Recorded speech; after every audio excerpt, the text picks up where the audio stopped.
Louvado seja o nosso Senhor Jesus Cristo. Para sempre seja louvado.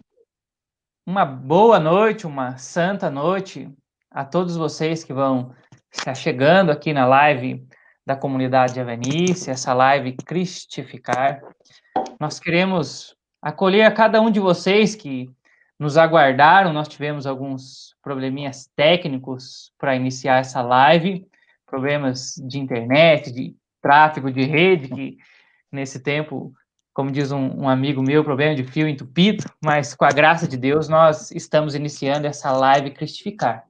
Nós queremos gritar para o mundo, nós queremos dizer para o mundo que ser santo é cristificar. Esse é o projeto de Deus para cada um de nós, para todas as nossas vidas. E a nossa cristificação ou a nossa santificação se dá por meio do Espírito Santo. É o Espírito Santo quem opera esse milagre na nossa vida. É o Espírito Santo quem nos toca e nos configura segundo a imagem do nosso Senhor Jesus Cristo.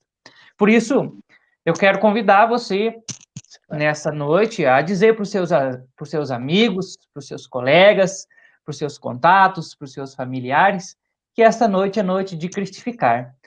Como nós atrasamos um pouco para iniciar a live, faça um favor, copie o link, a URL do nosso vídeo, envie para os seus contatos, envie nos seus grupos de WhatsApp e diga a todos que essa noite é noite de cristificar.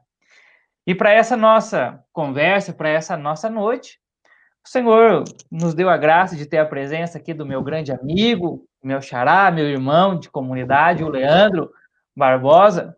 Leandro, que é meu conterrâneo, mas hoje mora lá em Congonhal. Boa noite, xará. Seja muito bem-vindo. Boa noite, xará. Aqui eu vejo o Leandro de um lado, o Leandro de outro. A alegria é minha de poder participar e conversar e falar um pouquinho a respeito de um tema tão interessante, tão importante para a igreja aí que você vai apresentar. Maravilha. Meus irmãos, hoje nós vamos trazer à tona um tema que contém um dos ensinamentos cristãos mais relevantes. Ensinamentos esses sobre os quais os cristãos são desafiados pelos descrentes. É isso, exatamente isso. Nós vamos tratar de um tema onde é muito comum nós cristãos sermos desafiados por aqueles que não têm fé, por aqueles que não creem. Eu me refiro justamente à problemática da razão e da fé. Eu posso dizer para vocês que, ao longo de séculos, era certo e quase indiscutível para a grande maioria, para a grande massa da sociedade, que havia uma espécie de matrimônio entre fé e razão. Mas hoje essa percepção mudou. O pensamento dominante é que fé e razão não são mais parceiras. É como se houvesse um divórcio, como se agora esses dois elementos fossem coisas incompatíveis.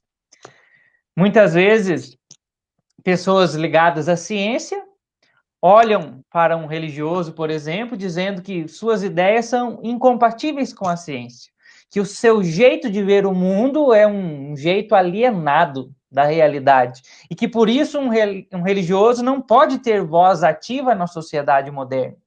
Mas outras vezes acontece exatamente o oposto. A coisa se inverte. São os religiosos que olham para as pessoas ligadas à ciência, vamos dizer assim, e chama essas pessoas de alienados, porque ao invés de pautar a vida na razão, eles deveriam pautar a vida tão somente na fé, porque alguns religiosos acabam dizendo isso, já que a fé ela é tão superior, por que pautar a vida pela razão, sendo que nós deveríamos pautar apenas pela fé?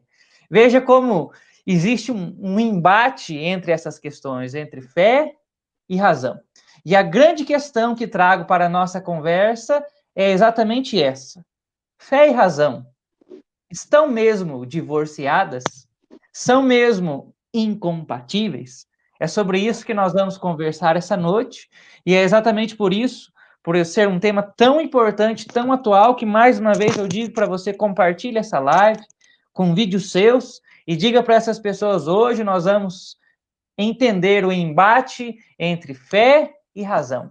Nós vamos tentar descobrir se fé e razão devem viver mesmo divorciadas, ou se elas são compatíveis, ou se existe um casamento entre a fé e a razão. Por isso, eu trago o meu irmão aqui para a conversa, e a primeira questão que eu trago é o seguinte: eu gostaria que nós pudéssemos esclarecer bem as definições de fé e de razão, para depois a gente poder verificar se as duas coisas são desconexas ou se são conexas. Primeiramente, vem a pergunta, então: o que é a fé? Interrogação. E dentro dessa pergunta, aproveito para dizer de um modo mais específico também: o que é o ato de crer e qual é o objeto da fé? Xará, é contigo. A pergunta é essa, para iniciar a nossa live: o que é a fé? E depois, de um modo mais específico, o que é o ato de crer e qual é o objeto da fé? Fica à vontade.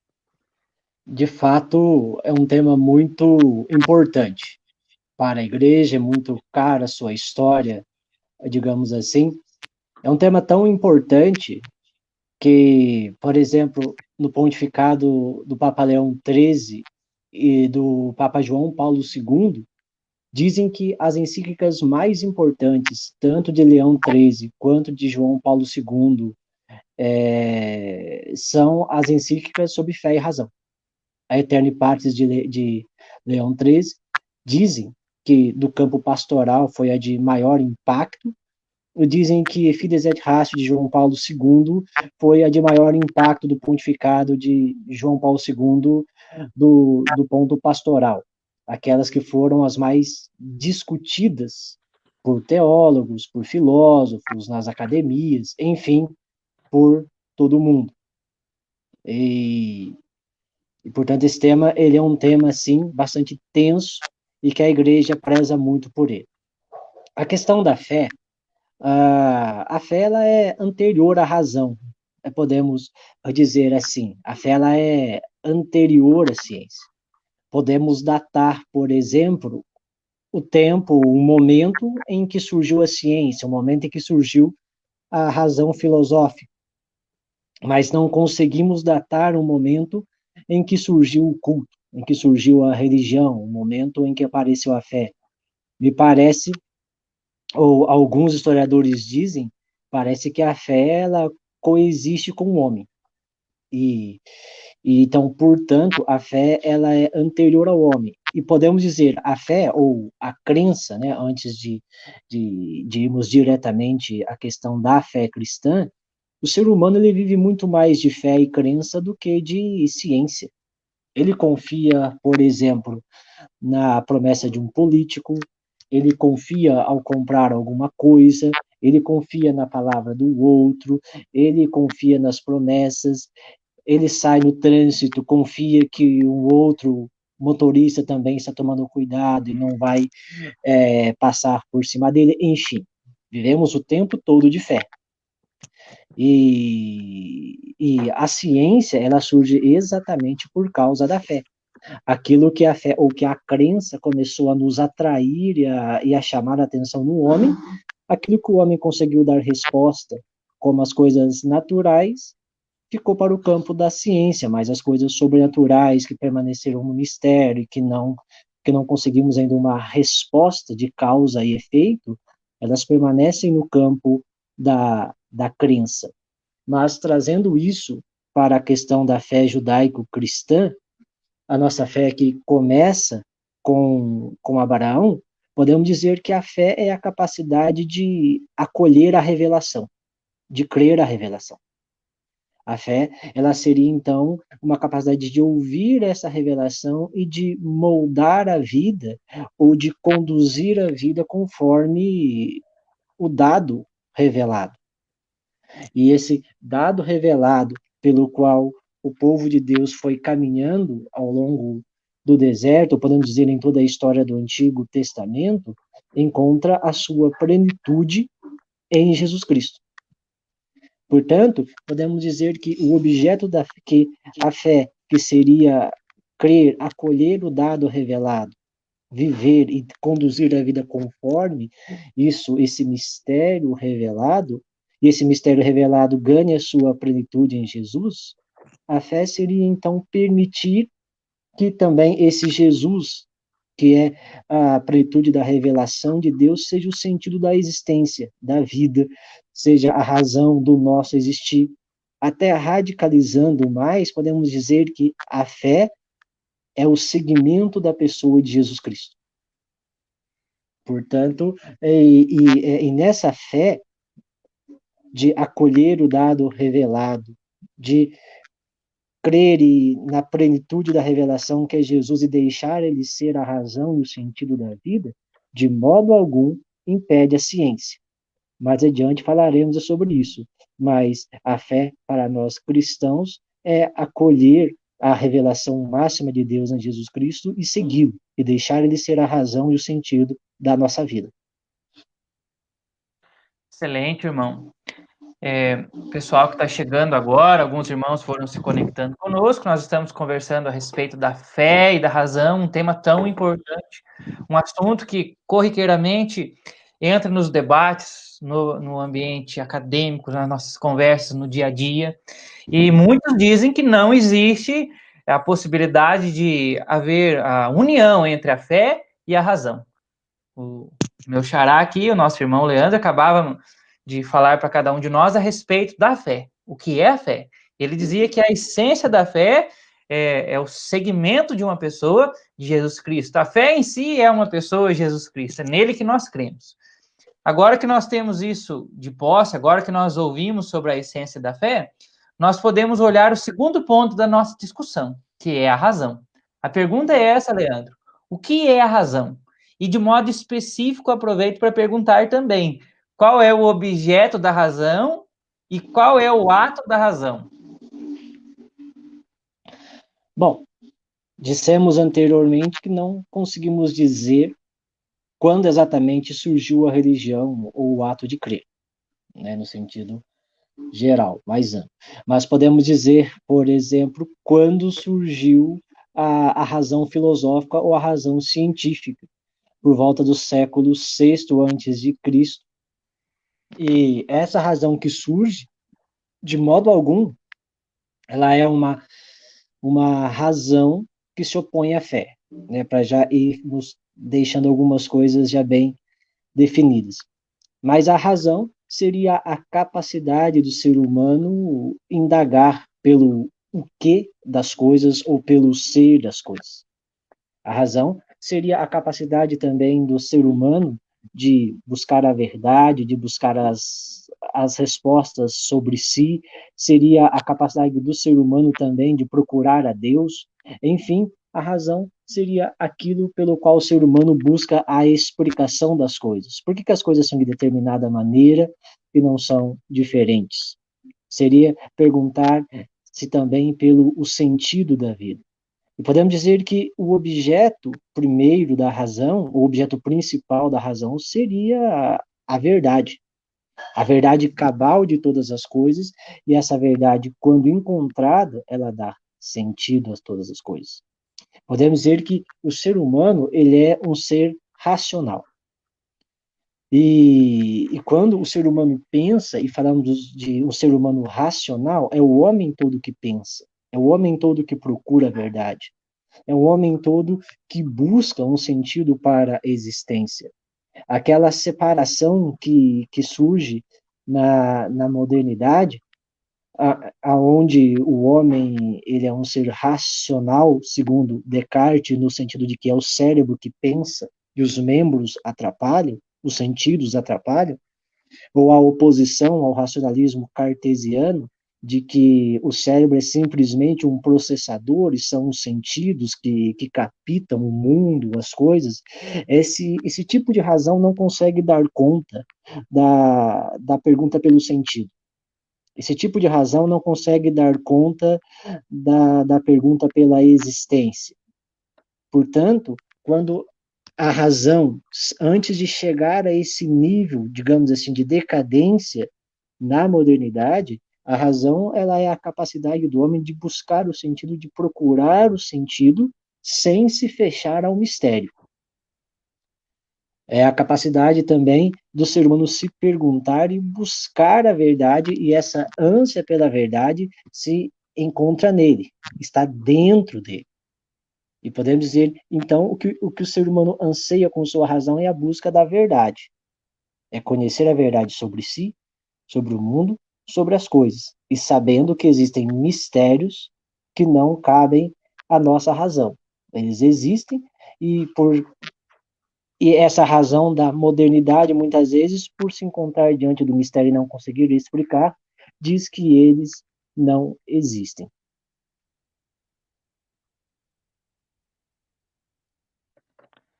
Excelente, irmão.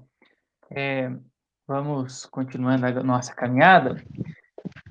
Agora que nós podemos entender um pouco a respeito desses dois objetos, a fé e a razão, eu quero saber se há a possibilidade de haver um matrimônio entre eles. Quero saber se fé e razão são ou não coisas conciliáveis. A pergunta, para ser mais objetivo e mais claro, que é a pergunta que vem no coração da nossa live é essa: existe relação entre fé e razão? Se existe, qual é a relação entre esses dois elementos? Podemos dizer que entre fé e razão não há separação, pode haver distinção. Uma se ocupa de um objeto, a outra se ocupa de outro objeto, e as duas são complementares. Podemos dizer que essa separação que surgiu entre as duas é porque foi dado um entendimento, um significado à fé, que se tornou de tal modo oposto à razão, que também ganhou um significado de oposição. Mas no entendimento de alguns filósofos, a fé e a razão, elas compõem, digamos assim, a racionalidade do homem. A fé, ela, digamos assim, seria um tipo de razão, a razão seria outro tipo de razão, outro tipo, outra parte da racionalidade, e as duas coisas estariam em busca do sentido e da verdade a respeito das coisas.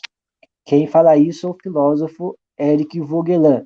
Ele fala de uma distinção profética e fala de uma distinção noética. E ele usa isso até mesmo no sentido de uma questão quase que uma geografia da razão. Ele fala que surge uma razão profética entre os semitas, e que surge uma razão noética entre os gregos, e que as duas coisas vão se encontrar e vão encontrar sua plenitude na pessoa de Jesus Cristo.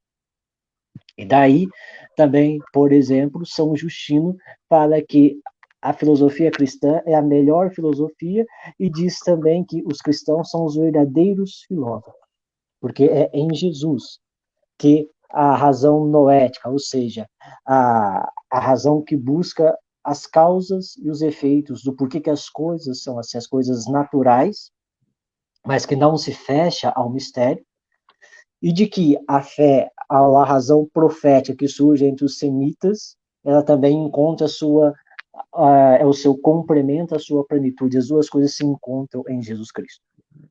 Se as duas coisas se encontram em Jesus, tanto a razão profética quanto a razão noética, então podemos dizer que não há oposição entre elas. E na fé cristã, é o homem todo que pensa, e esse pensar do homem ele é composto de fé e é composto de razão. Portanto, não há uma oposição entre eles, há uma distinção. Em, as, cada uma tem um modo de procurar a verdade, mas as duas coisas se complementam nessa busca da verdade. Torna-se deficiente a razão que quer se abdicar da fé e torna-se ineficaz a fé que quer se abdicar da razão. Podemos dizer, fazer um esforço de fé ou tentar construir uma vida de oração, um exemplo. Sem conhecer os caminhos da vida de oração que os místicos nos deixaram, que a igreja nos ensinou, torna mais difícil. Muitas vezes as pessoas até têm a sua rotina de oração e tudo, mas chega a um ponto ela não consegue mais, por quê? que talvez ela não saiba os caminhos, ela não procurou conhecer, ela não aplicou racionalidade em conhecer os caminhos da oração, os caminhos da mística cristã, os caminhos da experiência de Deus. Isso também tanto vale a, para a razão. E podemos dizer que as duas coisas são tão unidas que, por exemplo, no período da Inquisição, os cientistas eles não se opunham à fé. Quem se opunha à fé eram os filósofos. Galileu, Newton, e um tanto de gente, um tanto de cientistas, eles não foram para a Inquisição. Se prestar atenção, aqueles que foram apanhados pela Inquisição foram os filósofos, não por conta da ciência, mas porque eles se envolveram com dados teológicos que cabia somente à igreja. Portanto, a ciência, ela não impediu a fé e também a fé não impediu a ciência. O que há muitas vezes nessa separação é que começou a dar às coisas significados diferentes, que as duas coisas se tornaram inconciliáveis. Mas no entendimento da igreja, no entendimento de Santo Tomás de Aquino, as duas coisas distintas, mas complementares, fazem parte são a racionalidade, uma racionalidade do mesmo homem, digamos assim.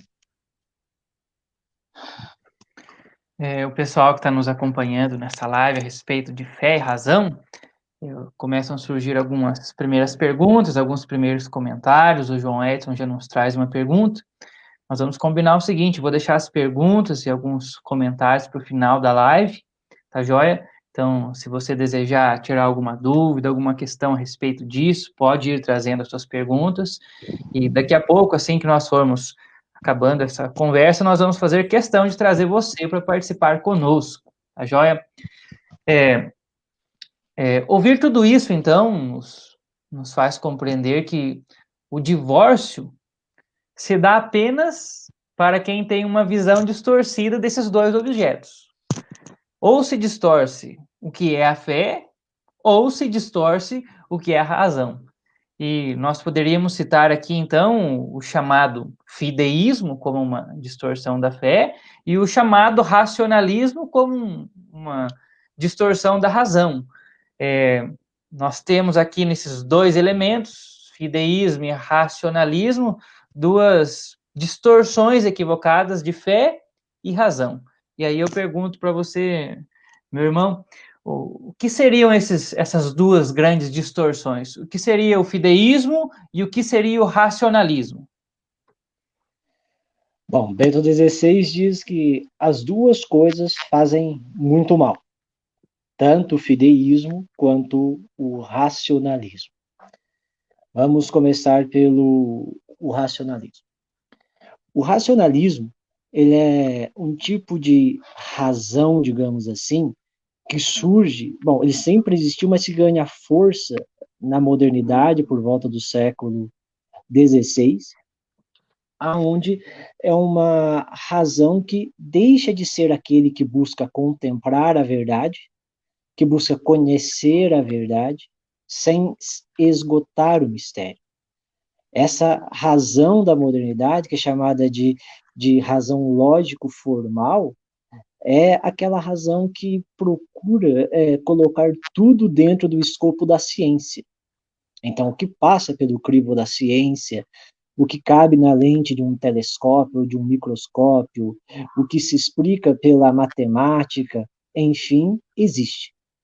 O que foge a isso é aquilo que disse depois a psicanálise ou várias outras filosofias, como, por exemplo, de que a fé ela é uma projeção daquilo que o homem não consegue ser. Mas como ele tem aquele desejo em si, ele projeta Deus. O homem não é eterno, então ele projeta Deus eterno. O homem não tem todo o poder, aliás, ele é fraco, então ele projeta um Deus onipotente. Enfim, essa razão ela não aceita que exista um mistério, ela não aceita que existem coisas que não cabem dentro da matemática, que não cabe dentro da física, que não cabe dentro da química, que não cabe em fórmulas. E esse racionalismo, ele é tão maléfico que ele chegou ao ponto de, no século XX e XXI, de nos levar a um niilismo, que seria a negação da existência de Deus, a negação de todo o sentido, que nós caímos num relativismo, numa vida sem compromisso, que é o grande mal do nosso tempo. Essa racionalidade moderna, ou esse racionalismo moderno, que é aquilo que não cabe no escopo da ciência, não é verdade, é projeção, é fantasia, é mito ou qualquer outra coisa, nos introduziu na maior crise espiritual da história da humanidade. Essa crise espiritual a qual nós fomos inseridas, segundo o filósofo brasileiro Lima Vaz, é o niilismo metafísico e o niilismo ético. Ou seja, não há Deus, não há uma referência transcendente, não há sentido, e como não há sentido também, não existem regras de comportamento. O ser humano se torna, então, o seu único padrão para agir, o seu único padrão para pensar, o seu único padrão para avaliar as coisas. E no dizer de alguns filósofos, o que nós estamos vivendo nos dias de hoje não é a pós-modernidade, mas são as vias de conclusão da modernidade. É a maior crise espiritual, por quê? O racionalismo não deu conta de explicar o sentido da vida. O racionalismo não deu conta de conduzir o ser humano em busca de uma verdade cabal. Como ele não deu conta, o ser humano também, contemporâneo, acabou que desacreditando até mesmo do próprio racionalismo. E agora? O que vamos fazer? Portanto, o racionalismo ele é maléfico.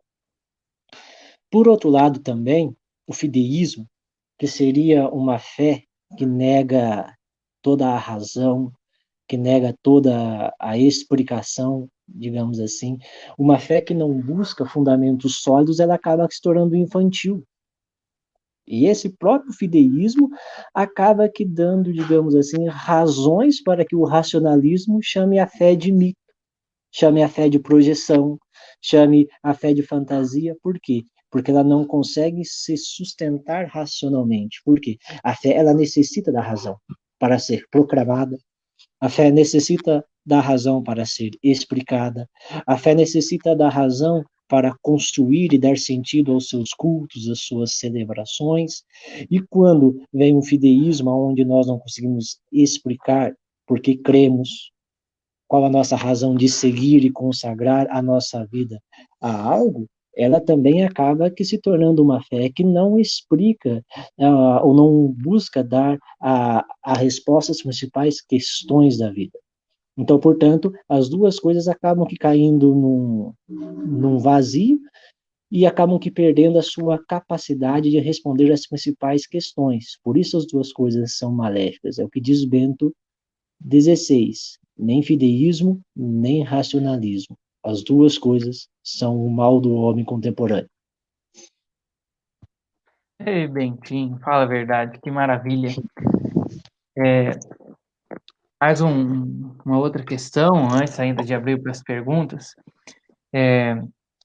Eu dizia na abertura da live que por séculos fé e razão viveram uma espécie de um matrimônio. Esse é o conceito que havia no meio da sociedade.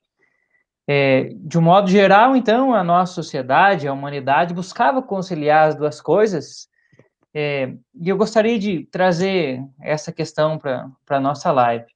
Quero saber, historicamente, como é que se deu esse processo de divórcio ao longo da humanidade? Se por alguns séculos, e você até citava a questão da Idade Média, a nossa humanidade, a sociedade entendia que havia essa conciliação entre fé e razão, como é que historicamente foi acontecendo um distanciamento, até chegar nesse divórcio extremo que nós temos nos dias de hoje? Bom, na verdade, esse sempre foi um casamento em crise. Talvez uma lua de mel maior houve, digamos assim, usando essa analogia, talvez na Grécia Antiga, mas sempre foi digamos assim, um pouco tenso. E depois chegou aos seus extremos na modernidade. Para ter um exemplo, no período helenista, Epicuro, ele usa do racionalismo e diz que os homens deveriam de abandonar as suas perguntas ou as suas questões a respeito dos deuses, que não deveriam de gastar tempo com os deuses porque eles estão num outro nível de existência. Então, por eles estarem em outro nível de existência, eles não estão nem aí com quem está aqui embaixo, e, portanto, os homens, os seres humanos, os filósofos, eles deveriam de se preocupar com o que importa, e o que importa, o que resolve a nossa vida. Portanto, já é um exemplo de racionalismo lá na antiguidade tardia.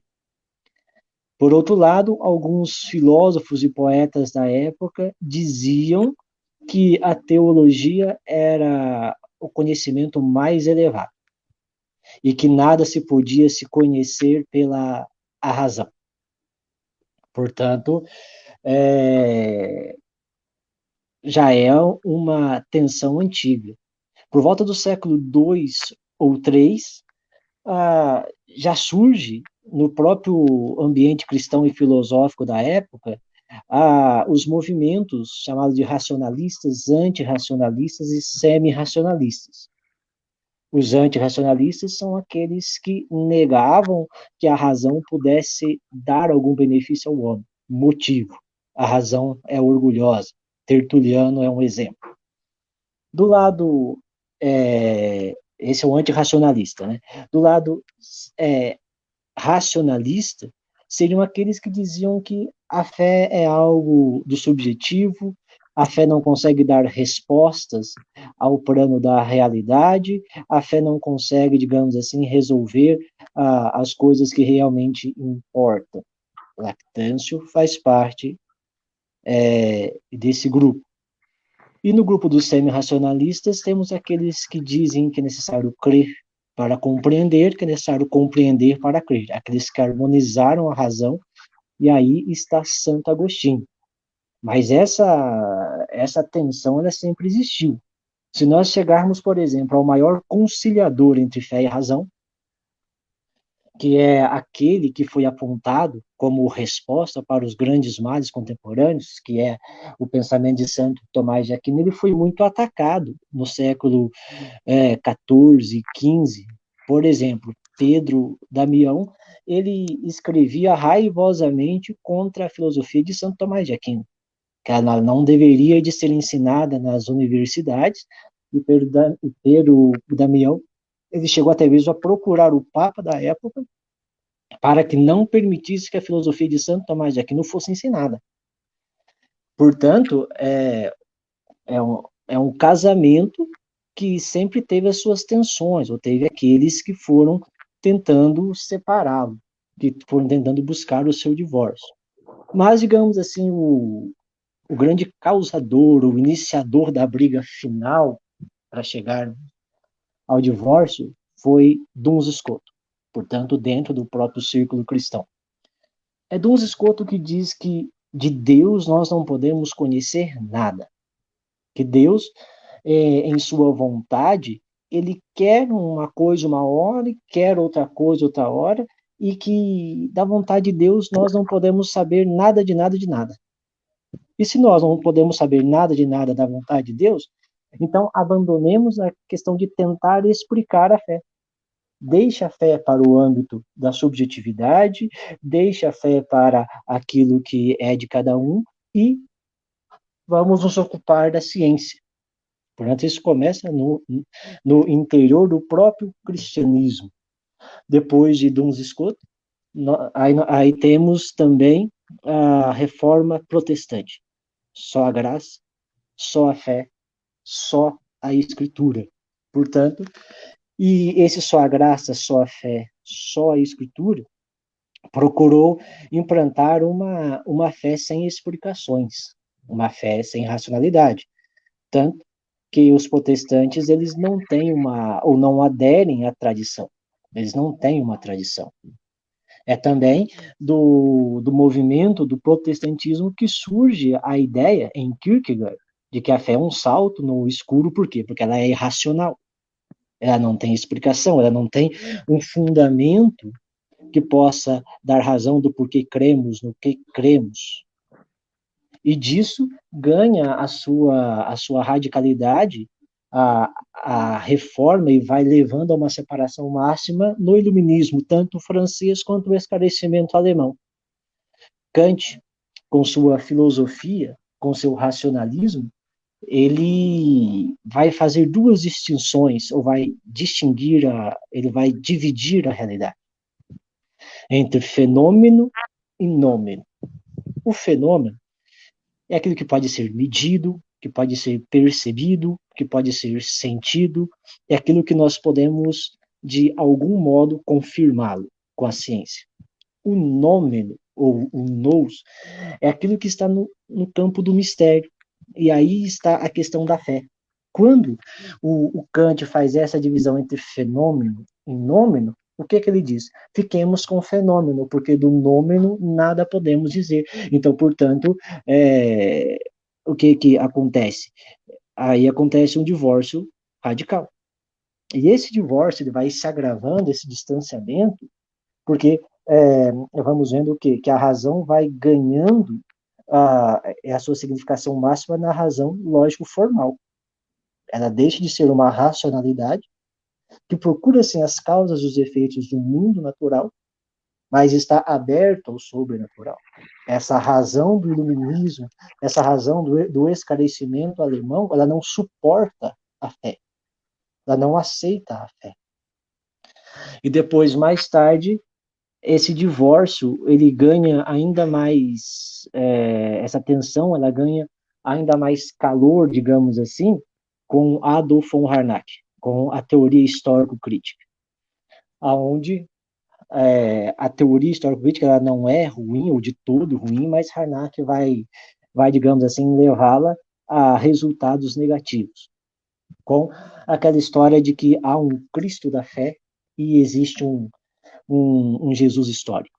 Harnack, ele diz que Jesus foi alguém que se despiu da racionalidade para alcançar o simples, e que o ensinamento de Jesus era meramente moral, e de que toda aquela cultura, aquela erudição que nós encontramos nos evangelhos, ela foi uma criação da comunidade cristã e que criou o Cristo da fé.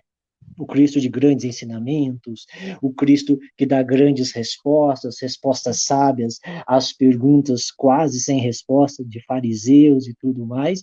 Então, portanto, fazendo essa divisão de que o Jesus histórico, o Jesus que é racional, o Jesus que realmente existe, não passa nem perto do Cristo da fé que os apóstolos criaram, que os evangelistas criaram. E com isso, chegamos ao positivismo do século XIX, aonde foi decretado o fim do cristianismo, aquelas três eras de Auguste Comte, que a era teológica, e então se chegou-se à era da ciência, e agora não precisaríamos mais da fé, porque a ciência era toda a resposta, e chegamos ao século XX, a morte da metafísica, aonde talvez um dito que possa representar muito bem isso é o de Sartre. Não há sentido porque não há Deus. Para que exista um sentido, é necessário que exista Deus. Então, portanto, a racionalidade do homem, ela existe, ou a razão lógico-formal existe para que o homem construa sua própria vida. Então, portanto, esse tipo de razão e esse tipo de fé que foi ganhando significado a partir da modernidade, as duas coisas são inconciliáveis.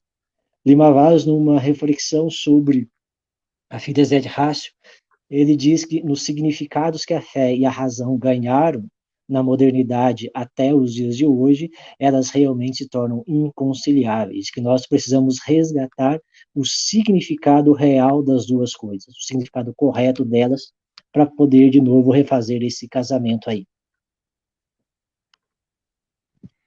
É muito interessante ver esse apanhado histórico, e nós vamos tendo a dimensão que os problemas que nós temos, de um modo geral, doutrinário, essas grandes heresias, como podemos citar isso, ou esse problema nesse divórcio entre a fé e a razão, não aconteceu do dia para a noite. Foi um processo gradual, você dizia muito bem que aconteceu ao longo de toda a história. Isso aconteceu de uma forma mais intensa, menos intensa, mas esse abismo que nós chegamos hoje, nesse distanciamento tão grande entre fé e razão, não aconteceu da noite para o dia.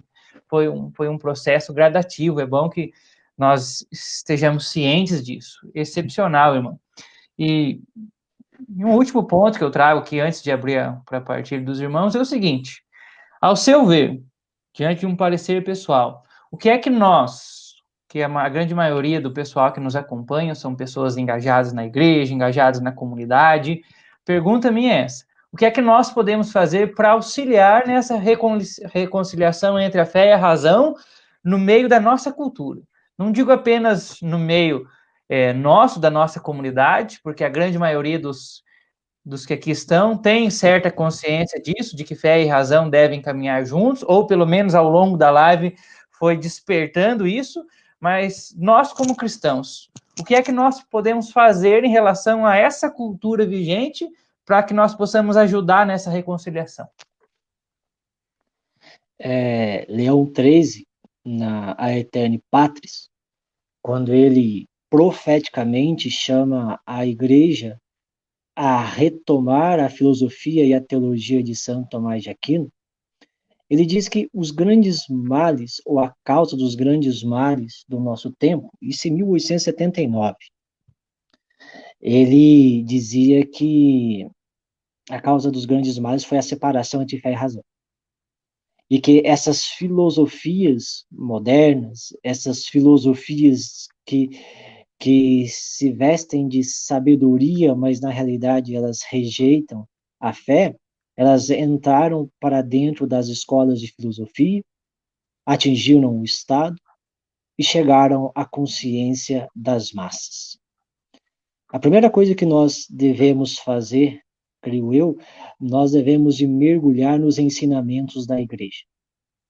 Porque se hoje nós estamos aqui debatendo esse assunto sobre fé e razão, isso deve-se, sem dúvida nenhuma, ao movimento profético, à intuição profética de Leão XIII na Aeterni Patris, e nos papas que depois dele foram, chamando a atenção da igreja em refazer essa unidade entre fé e razão, para que a fé ela não fosse uma fé despida de base, de racionalidade, e para que a razão ela não fosse fechada ao mistério, e assim, ao mesmo tempo em que a fé era diminuída, a razão também é diminuída, quem na realidade está se apequenando é o ser humano, é o homem, e mergulhar também naquilo que a igreja ensina ainda, na fides et ratio.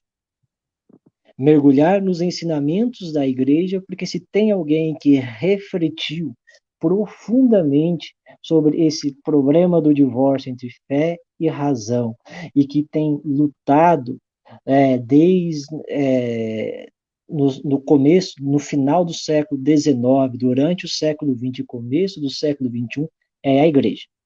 Se nós fazemos esse debate, é porque os ensinamentos da igreja, a partir da intuição profética de Leão XIII, e depois também com João Paulo II, na Fides et Ratio, em 1998, nós devemos, antes de tudo, mergulhar nos ensinamentos da igreja e dar ouvidos àquilo que ela diz. Uma segunda coisa, talvez, que nós devamos fazer, acredito eu, é mergulhar também lá nas fontes da filosofia e da teologia cristã, nos padres da igreja. Conhecer a origem dos nossos dogmas, conhecer a origem dos ensinamentos que nós pregamos. Nós devemos mergulhar lá aonde aqueles homens rezavam, contemplavam, escreviam, ensinavam, pregavam. Para com isso, podermos resgatar o verdadeiro significado da fé e da razão. Devemos também, eu acredito que é um movimento que vai acontecer. À medida em que nós mergulhamos no ensinamento da igreja, principalmente na tradição dos padres da igreja, de Santo Tomás de Aquino, nós vamos começar a rechaçar e a e a identificar esse mal que Leão XIII disse, mas que com ele estava no começo, que seria esse chamado marxismo cultural que nós vivemos. Por quê? O que o marxismo cultural pretende, o que essa revolução pretende, é exatamente fazer com que essa separação aconteça e assim derrubar as colunas do mundo ocidental, que é a moral cristã, que seria o direito romano e a filosofia grega. O que essa revolução cultural pretende é tornar cada vez mais infantil a fé, uma coisa cada vez mais mitigada, e tornar a razão científica cada vez mais absoluta. Então, nós temos que mergulhar na igreja, devemos procurar dar razão à nossa fé, conhecendo os pares da igreja, os escritos de Santo Tomás de Aquino, e também devemos, sem dúvida nenhuma, mergulhar numa vida de oração e de abertura ao Espírito Santo intensa. Porque, embora Leão XIII e João Paulo II, eles escrevam 2 documentos inteiros sobre fé e razão, chamando a igreja à retomada da filosofia de Santo Tomás de Aquino, eles dizem que é pela virtude do Espírito Santo que o ser humano chega ao conhecimento da verdade. E que o próprio Santo Tomás de Aquino só foi chamado de doutor angélico não tanto pelo que ele sabia, mas foi chamado de doutor angélico pela sua capacidade de oração, pela sua vida contemplativa, pela sua vida de amizade com Deus. Nós precisamos, nesse tempo, nos abrir ao Espírito Santo, porque o dom da sabedoria é dele. Quem quer a sabedoria, peça a Deus, lá em Tiago 1,5, quem quer a sabedoria, peça a Deus e creia que receberá. Creio que 3 pontos resumidos seria isso: mergulhar nos ensinamentos da igreja, procurar conhecer os fundamentos de nossa fé e também nos abrir à ação poderosa do Espírito Santo e pedir a Ele que nos dê sabedoria para esse tempo. Creio que 3 ensinamentos são suficientes, senão a gente esquece. Glória a Deus, que maravilha esses 3 ensinamentos, com certeza 3 elementos fundamentais para a nossa vida cristã. Quero, já nesse finalzinho de conversa nossa, de bate-papo, onde a live tem o intuito de nos abrir para essa dimensão, nos despertar, trazer agora algumas questões, algumas dúvidas que podem ter ficado, alguns comentários. E o primeiro comentário, quem trazia aqui a primeira pergunta é o João Edson. O João Edson dizia assim: Leandros, qual a diferença entre uma fé dessas coloquiais, por exemplo, fé que o Flamengo vai ser campeão? Tem bastante fé. Da diferença para a fé em Jesus Cristo. Gostaria de saber como fica a questão da graça de Deus nessas fés. Enfim, o João Edson está perguntando o seguinte para você, meu xará. Existe uma fé natural, existe uma fé sobrenatural, que é uma virtude. E aí ele está perguntando qual é a diferença entre elas e gostaria de saber como é que fica a questão da graça de Deus nessas fés. Fica à vontade. Bom, primeiro que pensar que o Flamengo vai ser campeão não é fé. Se é uma torcida, você pode ter os seus ritos, seja lá o que for, mas isso não é fé. Porque imagina se é fé e quem Deus favoreceria se uma final entre Flamengo e Palmeiras e o Leandro do outro lado, não ele, eu não sou palmeirense, torcendo pelo Palmeiras, rezando e fazendo seus votos. Quem Deus favoreceria? Certamente os jogadores em campo que corram, né? Então isso não é fé.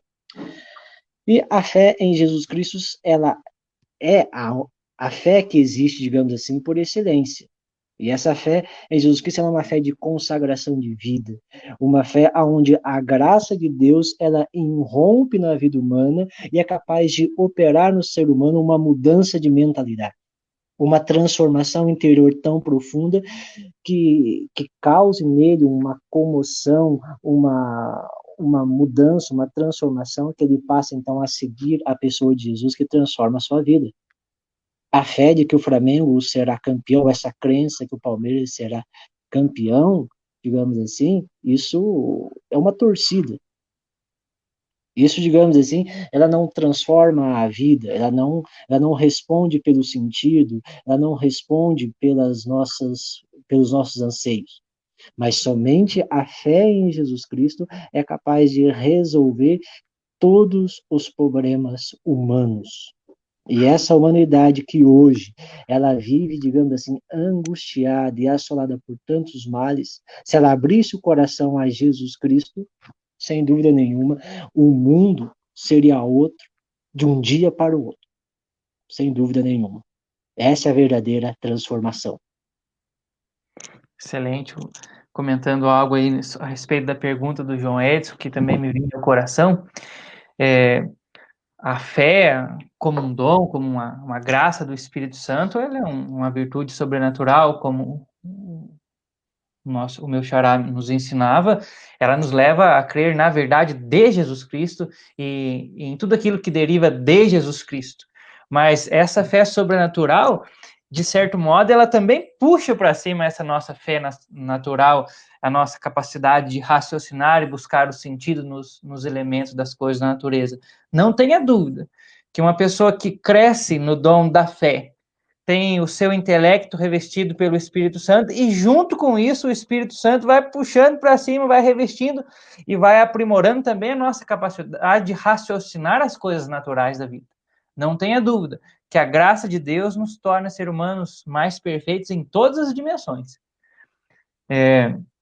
Uma outra questão que vem aqui como pergunta dos seus afiliados lá, Leandro, da Carla e do Odilon, é o seguinte: irmãos, até que ponto a superficial aceitação da fé cristã no mundo moderno como uma verdade, entre tantas outras, impacta nessa relação necessária entre fé e razão? Bom, essa superficialidade de aceitação, ela tem acontecido bastante hoje. Naquele meio, um meio em que eu investigo, leio bastante, eu tenho visto muitos filósofos que se diziam ateus se convertendo ao cristianismo, não por experiência de fé. Eles têm se convertido por dizer que é mais sofisticado você tentar provar a existência de Deus pela razão do que você tentar dizer que ele não existe. Isso é superficial. Porque, digamos assim, que a verdadeira razão de nossa fé, ela está na experiência que nós fazemos de Deus. A verdadeira razão de nossa fé está na experiência que nós fazemos da pessoa de Jesus. Portanto, só vai ganhar, digamos assim, fundamento todos os ensinamentos que a igreja tem dado ao longo de 2000 anos se nós experimentarmos a pessoa de Jesus. Para uma pessoa que não experimentou Jesus, muitas vezes a gente fala para ela a respeito de pecado e muitas coisas que a igreja ensina e ela não se convence, falta alguma coisa. E o que é que falta muitas vezes? Falta para ela experimentar a pessoa de Jesus Cristo. Aquilo que Bento XVI, na verdade essa live deveria ser sobre Bento XVI. Em Deus Caritas Est, primeiro parágrafo, no início do ser cristão, não está uma moral, uma catequese, outra coisa, está um encontro com uma pessoa. Perfeito. Completa aí, Xará. A hora que eu comecei a ler essa pergunta do Odilon com a Carla a respeito da nossa sociedade, que diz hoje que existe uma verdade entre todas, no fundo, a nossa sociedade diz hoje, o homem moderno, que a verdade ela é relativa, a verdade ela é individual, a verdade é construída na mente de cada um dos indivíduos, de modo que a nossa mente não acompanha mais aquilo que é exterior, não acompanha mais aquilo que nos é dado. Então, a verdade ela passa a ser construída e desse modo ela é relativa. Aquilo que você acha hoje é verdade, aquilo que outra pessoa acha é a verdade. E ao refletir isso e ao beber dessa pergunta tão bacana, eu me lembrava de um conto muito famoso, uma parábola, que é a parábola amada dos relativistas modernos, inclusive é uma parábola indiana, que conta, com certeza, a maioria do pessoal que está acompanhando talvez já tenha ouvido falar isso, uma história a respeito de um elefante e 6 cegos. Mais ou menos como é que funciona? eles trazem 6 cegos e colocam perto de um elefante para fazer uma experiência de conhecer aquilo que é o elefante, e cada um é direcionado numa parte do elefante. Aí o que acontece? O primeiro cego, ele põe a mão na tromba do elefante e diz: ah, elefante é uma cobra grossa. O segundo põe a mão na orelha do elefante e diz: que isso, que cobra grossa, nada disso. O elefante, na verdade, ele é uma espécie de um leque. O terceiro diz: ih, esses dois estão por fora, nada a ver. Porque ele coloca a mão na perna do elefante e ele diz: o elefante ele é um pilar, como um tronco de uma árvore. O quarto cego, que não concorda com nenhum deles, ele colocou a mão de lado e disse: nada disso, o elefante é uma parede. Ele colocou a mão no lado do elefante. O quinto cego, que ficou na parte de trás do elefante, ele sentiu, ele tocou o rabo do elefante e diz: não, que vocês estão ficando tudo doido. Elefante, ele é uma corda fininha. E o último cego, para completar a história, ele vai dizer que todos estão errados, porque ele tocou na presa do elefante e ele percebeu que o elefante não era nada daquilo que eles falaram, que era algo duro e era algo liso, algo parecido com uma lança. Por que eu trago isso? Porque essa é a parábola do homem moderno, que acaba nos dizendo o seguinte: veja, é mais ou menos assim que funciona a questão das religiões. Ninguém conhece a Deus, ninguém nunca viu a Deus. Então, cada uma das religiões, cada uma das pessoas tem uma percepção de uma parte de Deus, de um pedaço da verdade. Então, no fundo, nós devemos ficar de boa, tranquilos, pianinhos, porque cada um está certo. Ninguém está errado. O problema é que cada um conhece apenas um elemento da verdade, uma partezinha. Então, nós não devemos entrar em discussões, mas é juntar todas as pessoas, porque todos estão certos. E eu me lembrava disso porque é exatamente aqui que tentam nos pegar com essa falácia. E a grande diferença da nossa religião, do cristianismo, como você bem dizia ao citar Bento XVI, é que os cristãos são aqueles que fizeram um encontro com Deus. Deus, ele se revelou à humanidade. Então, pode ser que outras religiões tenham uma ideia de um pedaço de Deus, mas nós conhecemos Deus por inteiro, não porque somos melhores, mas porque ele se revelou. Então, a verdade, ela é completamente absoluta. Todas as demais verdades, as verdades materiais, aquilo que o ser humano descobre, aquilo que a ciência descobre, é apenas derivação dessa única verdade que é o próprio Deus. Então, é isso que eu penso, Odilon e Carla. Chega a ser algo absurdo pensar nessa questão de que existem uma entre tantas verdades. Não existe uma entre tantas verdades, só existe uma verdade e ela é Jesus Cristo. E essa verdade é absoluta. Essa verdade é a mesma ontem, hoje e para sempre. E toda percepção nossa, seja sobrenatural ou natural, deriva dessa única verdade que dá sentido a todas as coisas. Uma outra pergunta aqui que chega do Ademir.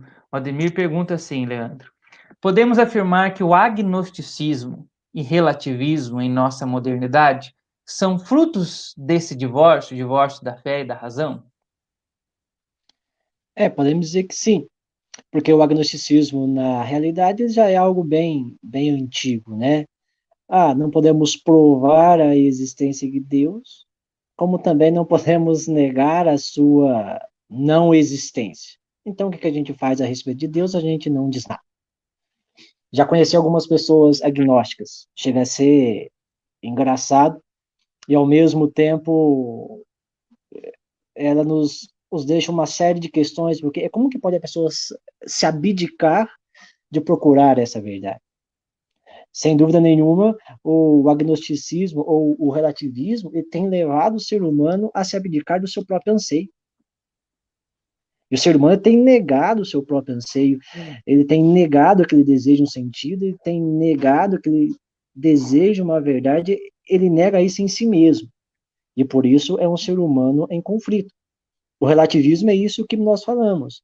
É uma fé sem fundamentos, então ela acaba que sendo levada por qualquer vento de doutrina, né? E então, portanto, também as duas coisas sim são fruto desse divórcio. O racionalismo já é algo bem antigo, o relativismo é o grande mal do nosso tempo, conforme alguém já bastante citado na nossa live. Maravilha. Alguns irmãos estão passando para mandar um abraço para você aqui. O Paulinho Torres, aproveito aqui para dizer para você o seguinte aqui, ó. Grande graveto, que Deus te abençoe sempre. Volta para Betânia. Um grande abraço, meus irmãos. Eu já aproveito, já estamos no finzinho dessa live, 1 hora de live, para agradecer a participação de todos os comentários que vocês deixaram. Faço questão de citar alguns aqui, da Ingrid, a Kali Odilon, a Antônia Penido, que nos enviou, o Fernando Caetano, lá de Itajubá, muito obrigado por estar acompanhando conosco, a Ana Rosa Bertelli. Ana Rosa, um abração, muito bom você lembrar aí do nosso projeto Cristificar a Razão. Para quem não conhece, a comunidade Avenice tem esse projeto chamado Cristificar a Razão, onde nós, aos sábados, temos 2 turmas de, em média, 60 alunos, para fazer um estudo, um aprofundamento, também a vida de oração, nas manhãs de sábado, mas sempre voltado para isso, a questão da fé e da razão. Se alguém desejar conhecer mais esse projeto, estamos todos à disposição. Mandar um abraço também pelo Ademir, o Giovanni, que esteve conosco, o pessoal de Andradas, o Paulinho, Matheus João, a Maria Dias, o Cristiano Rodrigues, o João Carlos, a Maura, que esteve conosco aqui ao longo da live, a Wanda, o Luciano, a Benedita, um abraço para a Benedita, o João Edson e todo o pessoal de Inconfidentes aí, a Gislene, o pessoal de Camanducaia em peso, o Mike, a Estela Tenório, o Luciano, o Lu aqui de Bueno, que maravilha, o Lu está conosco, o Rogério Lemos, o Diego Gonçalves, o Alexandre e o pessoal da Zareia toda, um abraço para vocês aí, a Josi Moraes, o Lucas Jonas, o pessoal do Projeto Timóteo todo, o Nilton, um abraço, o padrinho Nilton, a Maria Antônia Moraes, a Thaís Maria, a Josi Moraes, a Gislene, a Rosa dos Pereiras, o pessoal dos Pereiras em peso conosco aqui também, enfim, a Tati Almeida. Gostaria de mandar um abraço para todos vocês, agradecer pela participação, pelos diversos comentários, João Carlos, o pessoal de Cambuí.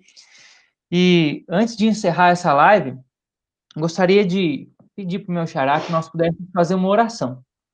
Nós temos uns minutinhos e que nós pudéssemos entregar a nossa vida para o Senhor. Peço para você, xará, conduz essa oração para nós e vamos nos colocar na presença de Deus. A formação é essencial, é fundamental, mas o que vai solidificar a coisa é a graça de Deus que nós escancaramos a ela através da oração. Eu acredito que essa live, a nossa ideia é simplesmente instigar a procura, o conhecimento da fé, dar razão daquilo que cremos. E quando eu preparava e lia algumas coisas, o que ficava no meu coração a grande necessidade do Espírito Santo me conceder sabedoria. Porque se ele não me der sabedoria, o meu esforço todo é em vão. São Tomás de Aquino, ele dizia que o seu conhecimento foi muito mais lhe dado como dom do que ele fez como descoberta. Então, portanto, nós também, nesse caminho, precisamos do auxílio do Espírito Santo e da sabedoria que só ele concede. Portanto, nesse momento, feche os seus olhos, fechemos os nossos olhos e peçamos ao Espírito Santo que nos dê essa sabedoria que falta para dar a razão de nossa fé. A razão de nossa fé nesse mundo que nos cobra a todo instante sobre no que cremos, por que cremos. Ela não é uma fé infantil, e nós muitas vezes ficamos sem resposta ou qualquer outra coisa, não é porque a igreja ela não deu uma resposta, não é porque a nossa tradição, nosso magistério não deu uma resposta, mas é porque muitas vezes nós ainda não conhecíamos esses ensinamentos. E às vezes nos falta tempo e uma série de coisas que nos impedem de procurar mais a fundo. Então, clamemos o auxílio do Espírito Santo e cremos que ele nos dará a virtude da sabedoria. Espírito Santo, invocamos a tua vinda sobre todos nós que estamos reunidos nesse momento, reunidos por essa live, reunidos por esse assunto, reunidos por um único interesse. Espírito Santo, desce sobre nós que estamos num combate encarniçado com a mundanidade, encarniçado com o pecado, num combate encarniçado também com as trevas. Clamamos, Espírito Santo, que nos dê sabedoria, para que possamos ter uma fé cada vez mais firme, uma fé cada vez mais sólida, uma fé com fundamentos cada vez mais fortes e resistentes às falsas doutrinas, aos falsos ensinamentos, aos desvios. Por isso clamamos, Espírito Santo, que dê a todos nós a virtude da sabedoria e cremos já estar recebendo em nosso coração esse dom. Inflama a cada um de nós com o teu poder, Espírito Santo, nessa noite. Santo de Deus.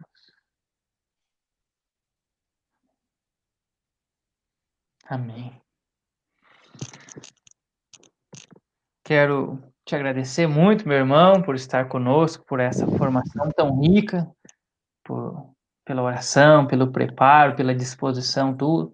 Que Deus te abençoe muito, que Deus conduza a sua vida, a sua família e todo esse seu ministério. Muito obrigado, viu, Leandro? Eu que agradeço o convite, Xará. Quero mandar um abraço para todo mundo que está aí com a gente, para todo mundo que fez pergunta, que nos assistiu, que nos mandou um abraço. Um abraço a todos vocês, que Deus os abençoe e que o Espírito Santo conceda o dom da sabedoria a todos nós. Nós estivemos reunidos e vamos permanecer em nome do Deus que é Pai, Filho e Espírito Santo. Meus irmãos, uma santa noite a todos e não se esqueça, ser santo é cristificar.